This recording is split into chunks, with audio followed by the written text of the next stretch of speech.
I've been attached with the feeling of now waking up with you by my side.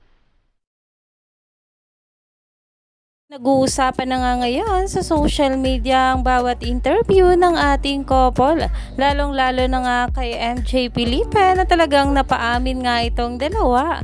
At narito nga guys sa nasabing interview ng ating Donnie Pangilinan dito. Sabay-sabay nating panoorin. Will love still exist between you and Belle when your paths change? Yeah, I think there will always be love there. Belle is one of those people that I consider, and we've said this, she's really a soulmate, you know, she's someone I've spent so much time with. We're so comfortable with each other, and no matter what happens to me and her, I'll always be rooting for her.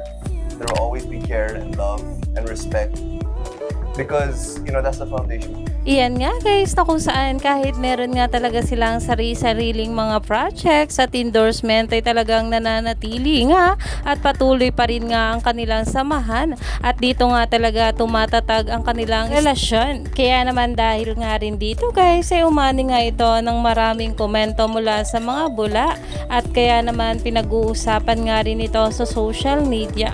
Kaya naman marami pa nga talaga tayong dapat abangan sa ating couple ngayong araw.